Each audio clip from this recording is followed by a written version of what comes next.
Amém? Meus irmãos, estendam as mãos em direção ao homem de Deus. Repita assim comigo: Senhor Deus, nesta noite nos sentimos felizes e honrados, pois aprouve a Ti enviar o Teu servo a este lugar para ser profeta sobre nossas vidas. Sabemos que o Senhor já deu a ele a palavra profética. Agora nós, como igreja, com poder de abençoar, abençoamos a vida dele, sua família, e que ele saia daqui mais abençoado e cheio de graça do que quando chegou. Aplaudamos ao Senhor. Paz do Senhor Jesus. A paz do Senhor Jesus. Amém, glória a Deus. Feliz por estarmos aqui juntos. Eu confesso para os irmãos, você vai perceber quando eu pregar, eu sou desse jeito aqui, mas o que vai mandar o Espírito Santo está sobre a minha vida. Então não se preocupe com o meu jeito, tá? Não leve em conta isso. Mas eu, quando não tinha uma visão espiritual, porque assim, você está na igreja não quer dizer que você tem visão espiritual, não. Nós vamos ver isso aqui dentro da palavra. Mas eu lembro que eu cheguei a falar para alguns, bem próximo meu aqui da igreja mesmo, vai ser difícil sair alguns pregadores dessa igreja. Aí Deus fez assim, então vai ser você. Então vai ser você. E eu sou fruto dessa igreja. E tem eu, hoje tem a Evelyn, tem a Neville, nossa, está saindo tanta gente aí. Então Deus, irmãos, ele faz diferente, irmãos. Ele tem os modos dele de trabalhar. Mas sem demoras aqui, queria que os irmãos aí já procurassem. Eu vou fazer dois episódios, vamos se dizer. Eu queria trazer aqui rapidinho só um contexto do nosso tema, mas eu queria fazer um texto de aplicação, amém? Que vai ser em 1 Reis 18, 38 e 39. Eu queria aqui agradecer demais a amada igreja, todo o carinho, esse corpo de obreiros, dos pastores, meu muito obrigado. Está ali minha família ali, o pastor Enoque, missionário Olenir, Miriam, a Miriam, que todo mundo conhece talvez, só pelo nome, e o Márcio, meu cunhado. Que Deus abençoe, e toda a igreja, irmãos, pelo todo o carinho que os irmãos têm demonstrado comigo. Sou muito grato. Então, sem perder muito tempo, obrigado aí ao pastor Silas, viu? Ó, fiquei elegante, né? E o pessoal da mídia, eu só achei que faltou um pouquinho de cabelo naquela foto, não? Mas amém, foi bênção. Que Deus abençoe o pessoal da mídia, um trabalho extraordinário. Então nós vamos fazer esse texto aqui, irmãos, para depois a gente não ter que voltar aqui, tá? Vou trazer um pouquinho só do contexto do tema, bem rapidinho mesmo, e depois nós vamos entrar no texto de aplicação. Então vamos lá, 1 Reis 18, 38 e 39. Então caiu o fogo do Senhor e consumiu o holocausto, e a lenha, e as pedras, e o pó, e ainda lambeu a água que estava no rego, e que vendo todo o povo, caíram sobre os seus rostos, e disseram: só o Senhor é Deus, só o Senhor é Deus. Igreja, pode tomar os vossos assentos. Queridos, quando eu tive o primeiro contato com esse tema, sobre fontes superiores e inferiores, eu vim no dilema assim de trazer uma palavra. Eu comecei a buscar, e o Senhor sempre falava para mim: não, volta.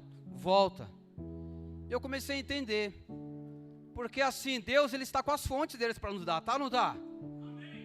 Mas como que você está para receber? A mensagem vai ser baseada nisso, porque Deus, Ele não trabalha com o fiel e com o infiel, não. Ele tem as propriedades dele de trabalhar. Então é sobre isso que nós vamos falar, amém? Trazendo só um contexto, rapidinho. O contexto que nós lemos, sobre o que nós acabamos de ler, a palavra oficial, ele vai falar sobre um homem e uma mulher, um pai e uma filha. A filha por nome de Axa, talvez muitos aqui nunca nem ouviu falar, mas o pai é Caleb. Caleb é muito conhecido, e quando se fala em Caleb, nós vamos lembrar de quando Moisés escolhe ali aqueles 12 homens, para que eles fossem espiar aquela terra. E dentro desses 12 homens estava Caleb. Eles vão lá, passam-se 40 dias, e quando eles voltam, eles trazem o diagnóstico. E o diagnóstico qual que seria? Olha, a terra é boa, tem maná, leite e mel, mas lá estão os filhos de Anak, lá estão os gigantes. Isso aí foi o pensamento de 10 homens, dos 12 que foi 10, tiveram esse posicionamento. Aí se levanta um, que até então estava no anonimato, que era Caleb, e diz, olha, se Deus nos deu aquela terra, então aquela terra é nossa. Ele se levanta, ele tem um posicionamento, e Josué vem no mesmo pensamento dele. Se acontecem muitas coisas, o povo se ira com Arão, com Moisés, Deus quer acabar com aquele povo, Moisés se levanta, fato é que eles passam 40 anos no deserto, e eles entram na terra, eles entram, e quando eles chegam naquela terra, Moisés já não está mais vivo, agora quem está na frente é Josué, e ali vai ter repartição das terras, que foi uma promessa, que foi feito lá por Moisés, de que quando eles entrassem na terra, a terra que eles pisassem, a terra seria deles. E deram a entender que essa divisão não foi muito bem assim. Aí vem a opinião minha, Moisés, parecia um meio que de um sorteio, sabe por quê? Porque Caleb ele chega assim, ei Josué, o que você está fazendo? O que você está fazendo? Você esqueceu, foi? Você esqueceu do que foi prometido lá por Moisés? Aquela ali foi promessa, que a terra que eu pisasse seria minha. Promessa é promessa, não sei se é sorteio o que está acontecendo aqui, mas foi promessa. Irmãos, eu não ia fazer aplicação não, mas se Deus te fez uma promessa, pode se passar 45 anos como se passou, a promessa é sua, é sua. Já tinha se passado 45 anos, porque Caleb agora, ele estava com 85 anos, e ele ainda diz assim, eu estou tão forte, de como eu tinha 40 anos atrás, 45 anos atrás, quando eu tinha 40 anos, e ali Josué, ele concede a terra, ali a terra de Edom, ele concede a terra de Hebron ali, para Caleb. Porém o tempo se passa, e Caleb ele vai lá para conquistar essa terra, e quando o Caleb ele vai para conquistar essa terra, ele faz um estilo de vamos dizer assim, de uma competição, vamos dizer, porque ele diz assim, olha, aquele que for lá e está na terra de Kiriat Zefer ou Debir, vai dar a minha filha como sua esposa, como se fosse um casamento. Nesse momento se levanta o sobrinho de Caleb, filho de Kenaz, que era irmão de Caleb, e diz, tio, eu vou. Ele era o primeiro juiz de Israel. Eu vou, um homem valente, por nome de Otiniel. E ele foi lá e tomou as chaves, vamos se dizer, e trouxe para Caleb. Se casou com Axa, se casou com filha de Caleb. E não sei se foi um dote, certo é que o pai, ele dá umas terras de herança para a filha. E é o que nós lemos, a terra de Negueb. Se você puxar na internet, você vai ver que Negueb é umas terras secas, é deserto, é um semi-deserto. Mas olha que interessante, a filha não reclama. Eu vou deixar aí para vocês, para a próxima, que daqui dá uma pregação, a filha não reclama. Só que a filha, ela chega no esposo e diz, olha Otiniel, vai falar com meu pai, porque ele me desse terras secas, e terras secas não tem valor. Aí ele prudente, eu acho melhor não, né? E ela pede permissão para o esposo ir falar com o pai dela, posso eu ir? Posso eu ir? E ela vai, junta na sua jumenta, avista-se o pai, e ela pula da jumenta na frente do pai e diz, na verdade foi o pai que fala, olha, outra chave aí, é o pai que fala, o que tens? É o pai que fala. Irmãos, quando você está na direção, não é nem você que pergunta, é o pai que vai perguntar o que tens, o que queres? É o pai que vai perguntar. E o pai ele pergunta, o que tens? O pai está perguntando assim, o que queres, filha? E ali ela responde, ela fala, olha, Tu me destes terras secas, me dê as fontes. Aí nós entramos no texto que a gente lemos aqui, me dê as fontes. Aí o pai diz: não só te darei as fontes superiores, mas também te darei as inferiores. Perceba-se que ele fala primeiro o quê? As superiores, depois as inferiores.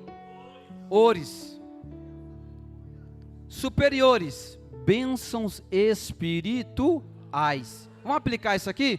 Inferiores, bênçãos materiais. Amém? Fechamos o contexto aí? Glória a Deus. Agora nós vamos para o texto de aplicação. Esse texto de aplicação, ele vai falar na época do profeta Elias, de Acabe e de Jezabel. E tem uma palavra muito importante que se chama necessidade. A necessidade, ela faz parte do nosso dia a dia, independente da sua classe social, do seu poder aquisitivo. Às vezes você tem algo que você necessita, uma falta de amor dentro do seu lar, que o dinheiro não compra. O dinheiro não compra, ou até mesmo alguém com uma saúde debilitada. Isso aí gera o que em nós? Uma necessidade. E se você for olhar bem mesmo, a necessidade, Deus dá um respaldo para isso. Que vai dizer num outro versículo: o meu Deus, segundo as suas riquezas, suprirá todas as nossas necessidades. Agora olha aí, vírgula, daqueles que estão em Cristo Jesus. Agora olha só que interessante. Tem um outro versículo que ele vai dizer assim, ó, muito conhecido, em Mateus 6,33. Eu vou começar e vocês vão terminar. Buscai primeiro.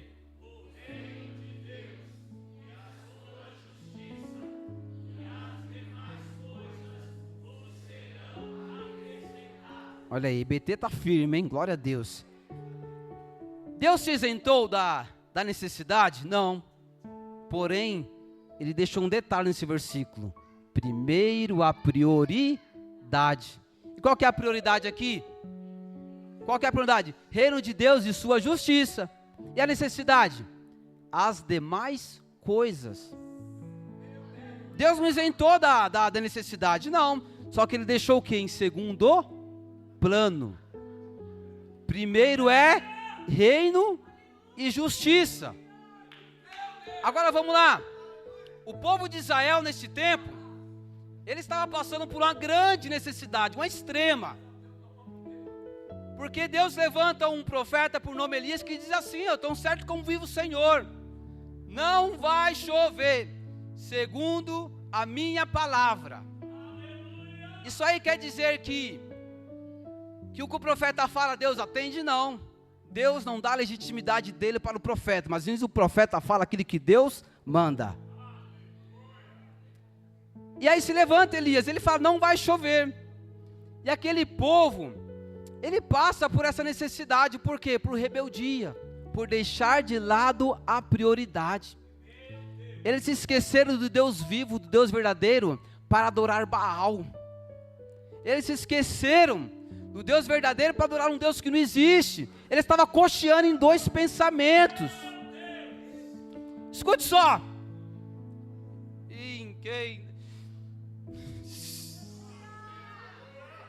Tem muitas pessoas que estão orando assim: Senhor, abre a porta de emprego. E Deus está falando assim: olha, não é esta a oração que eu quero ouvir. A oração que eu quero ouvir: volta para o centro da minha vontade, que a porta de emprego eu abro.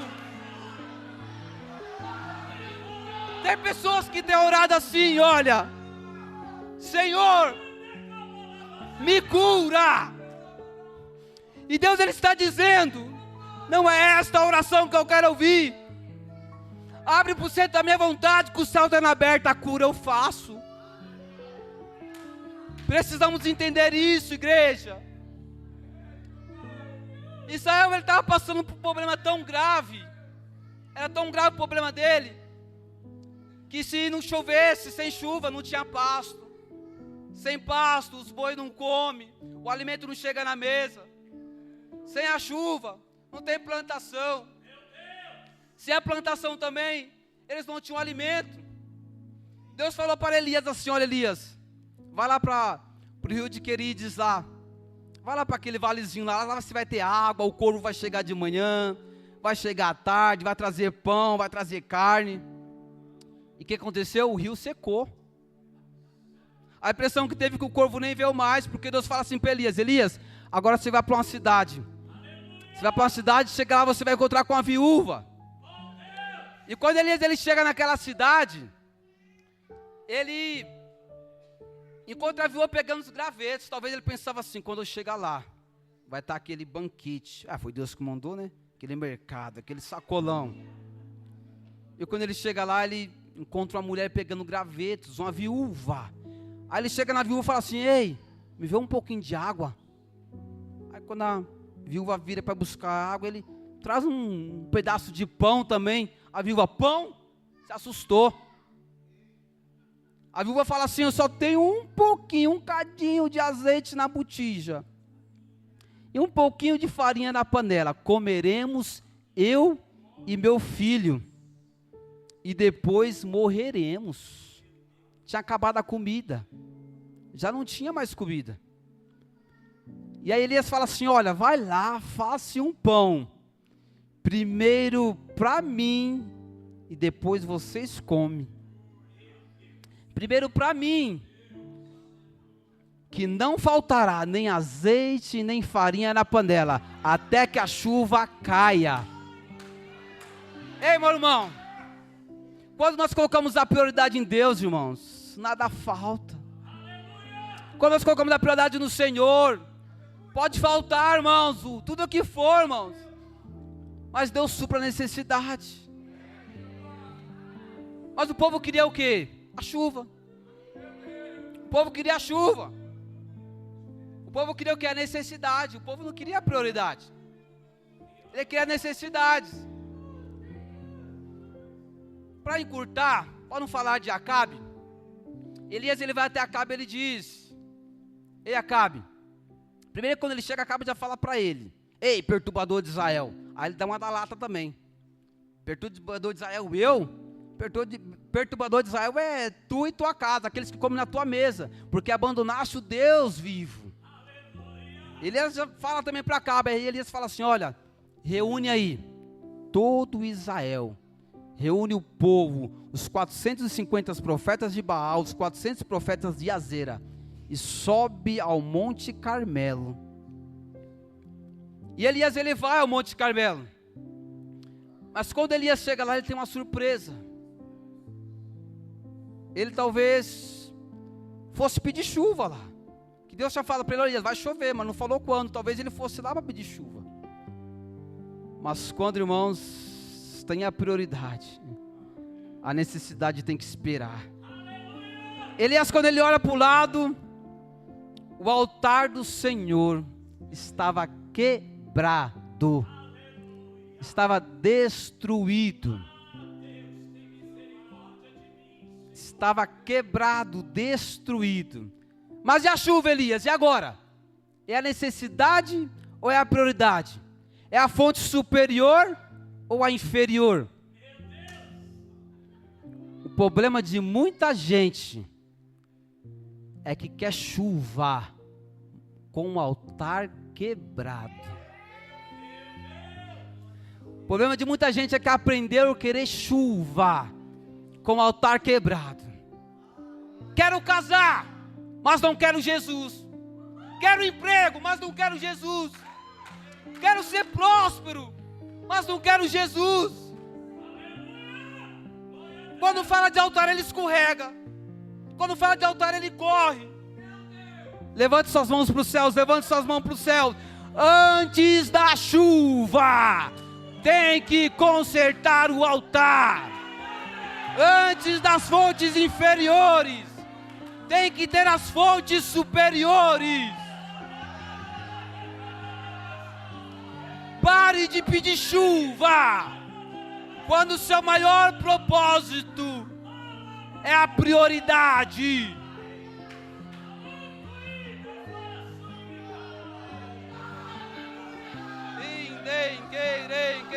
Querendo na machu, na madacaia.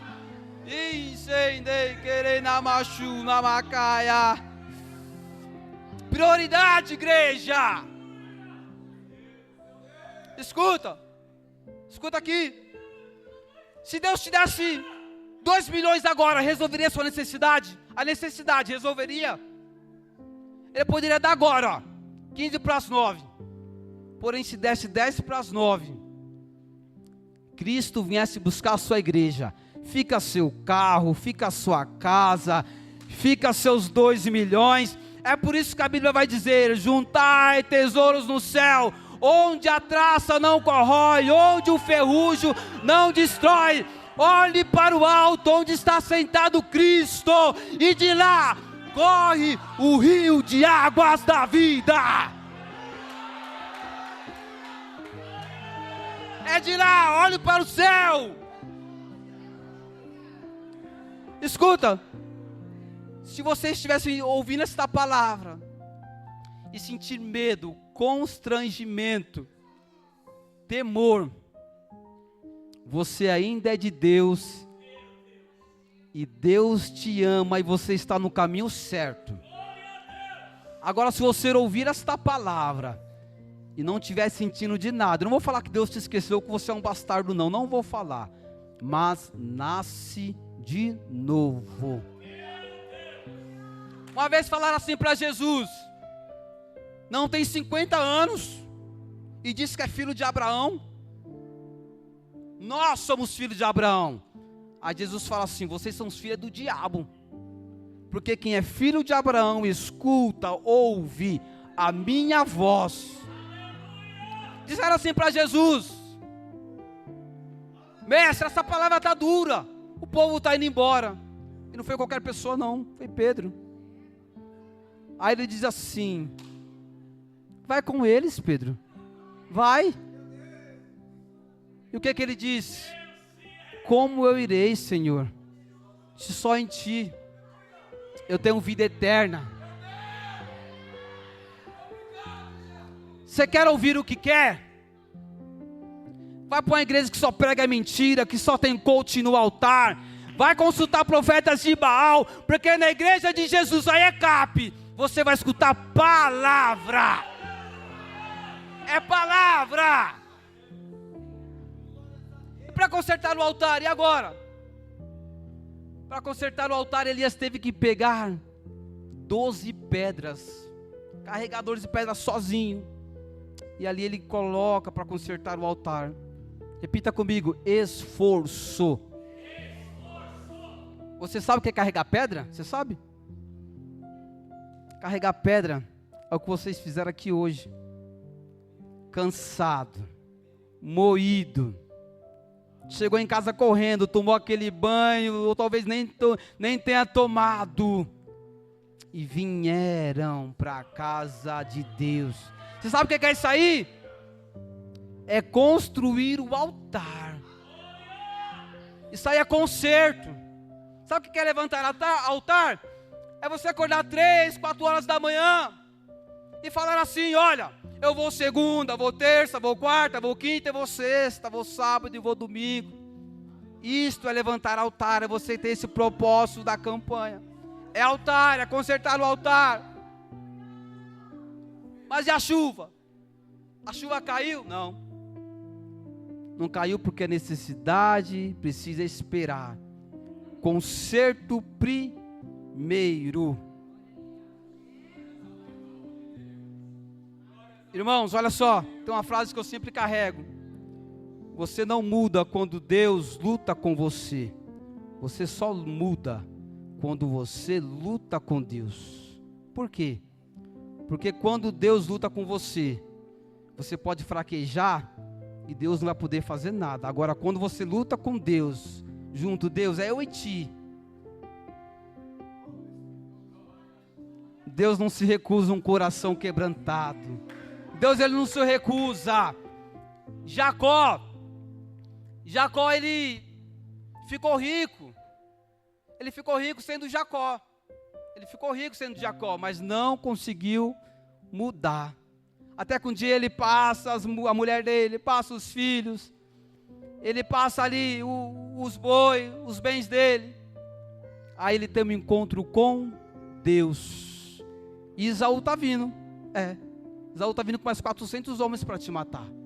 E quando ele está ali no Val do Jaboque, ele trava uma luta com Deus. Aí Deus pega e fala assim uma pergunta para ele. Ele pode fazer isso aí para você. Quanto tempo você está na igreja? 15. Quanto tempo que você não fala em línguas? Tem uns 2 anos. Quanto tempo você não jejuma? Tem alguns meses. Me solta. Me solta. Ei, Jacó, me solta. Mas eu acredito que aqui tem muitos Jacó.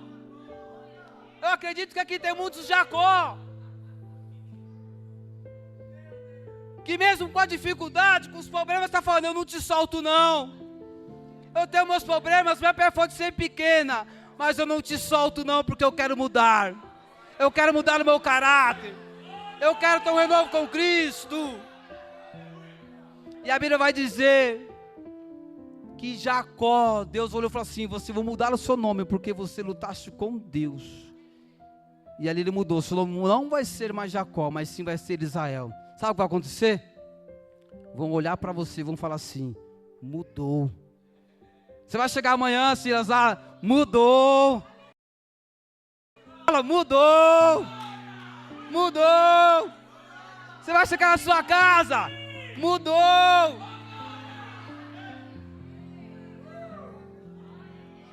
É forte. Por isso que eu disse que você só ganha vitória quando é você que luta com Deus. Deus, é eu e você. Não é você não, é eu e você. Foi o que Jacó fez. Olha só. Então agora nós já temos. Seria muito conveniente da minha parte falar assim, olha, vocês estão com o altar quebrado. Não. Até porque eu sei que aqui tem muita gente de oração. Mas a Bíblia vai dizer que Elias, quando ele prepara o altar, põe as pedras, ele agora coloca a lenha no altar. E se eu disser para você que tem muitas pessoas que têm altar, mas está faltando lenha. Tem muitas pessoas que têm lenha no altar, tem altar, mas está faltando lenha.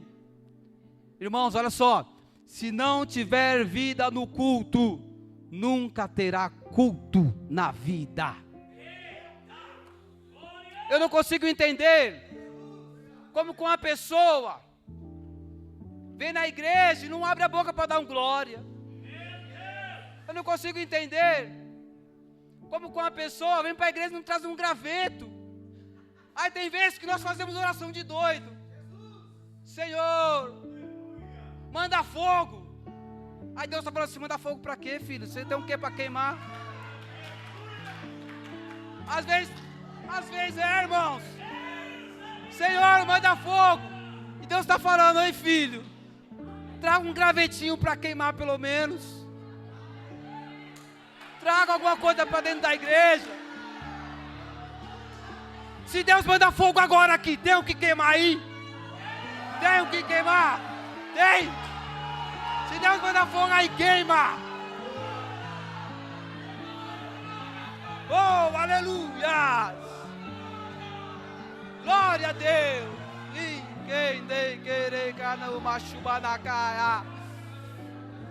Traga lenha para a igreja, crente. Traga lenha. Eu nasci em berço evangélico, mas eu conheço pessoas que lá no mundo era mais animada. Aí chega aqui na igreja, irmãos, tem que falar. Lá no forró você era que mais dançava, chega aqui na igreja, não tem um graveto para oferecer para Deus, não tem uma lenha. Traga lenha, olha só. Isaac, o filho, ele vai subir o Monte Moriá. Isaac, ele está com a lenha na mão. Ele olha para o pai, pai, aqui está a lenha, está o fogo. Por quê? Porque a lenha sempre fica com o filho e o fogo sempre fica com o Pai. Deus não coloca a lenha no fogo. Deus coloca fogo na lenha. É o fogo que coloca na lenha. Não é a lenha que coloca no fogo. É por isso que você tem que trazer lenha para a igreja. Muitas das vezes, irmãos, desculpa pela palavra, irmão, mas somos folgados. Queremos tudo de Deus. Queremos tudo. Se você for gravar a sua oração, você vai ver que você só vai pedir mais fontes inferiores. Você vai pedir, Deus, eu quero riqueza. Mano, tem coragem de falar assim para Deus, Deus, salva a minha vida, salva a vida da minha família. Deus, vai pedir, não com essas palavras, mas vai pedir dinheiro. Mas não fala, Deus, escreve meu nome aí, ó, no livro da vida. Precisamos, irmãos, buscar as fontes superiores. Eu já estou encerrando já. Não vou mais prolongar. Mas traga lenha para a igreja, crente. Traga lenha. Você na sua casa lá, tá lá, né? No videogame, pá, pá, pá, pá, pá. Aí chega na igreja, irmãos, não dá um glória. Você quando vai no estádio de futebol mais animado, não é? Não pede nem para gritar, você está gritando. Aí chega na igreja, irmãos.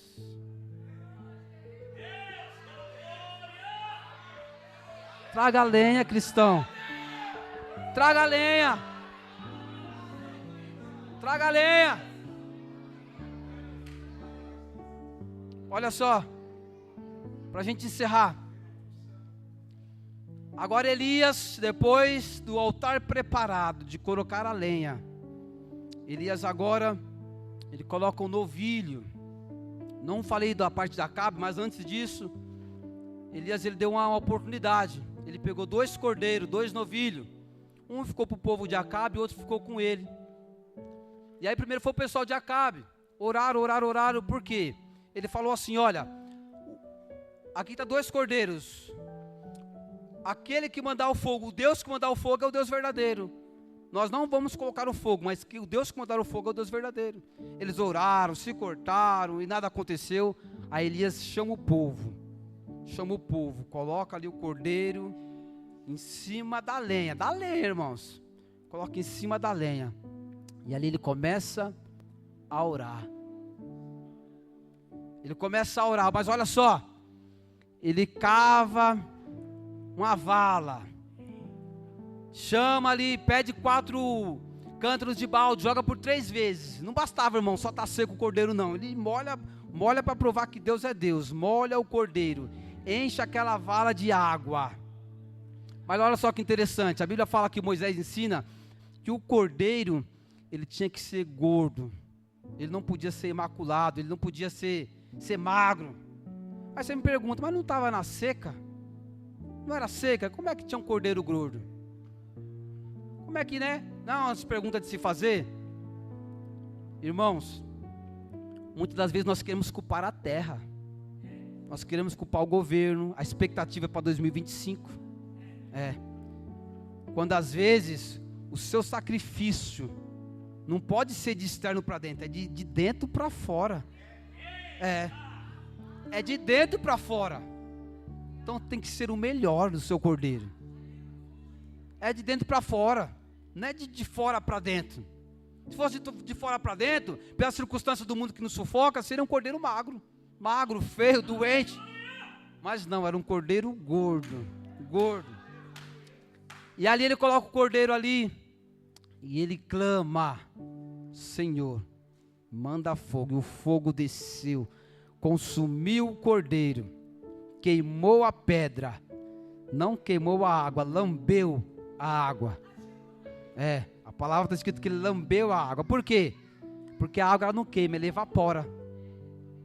O cheiro vai para Deus, é que Deus ele vai para as narinas, a fumaça vai para a narina de Deus, a fumaça. Mas a evaporação da água, ela vai para onde? É para as nuvens. Sabe o que quer dizer isso aí? Faz fumaça, que eu mando a chuva. Faz fogo para lamber a água, que a chuva vem. E a chuva desceu naquele lugar. Ele vai mais um pouco para cima assim, ó, no cume. E chega lá, ele pede para o moço, vai lá ver. Vê se vem chuva. Aí na 7ª vez o moço vem e diz: eu vejo uma pequena.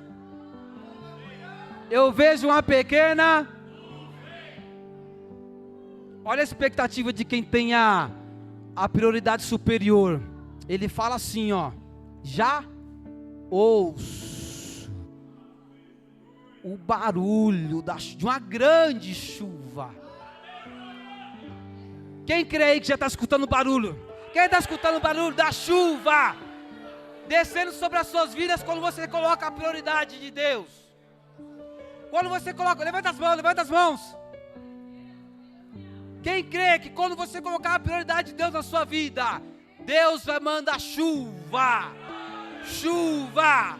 Deus vai mandar as fontes, não só as superiores, mas também as inferiores.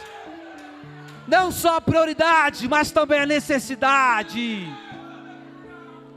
Receba em nome de Jesus. E as palmas louvam ao Senhor.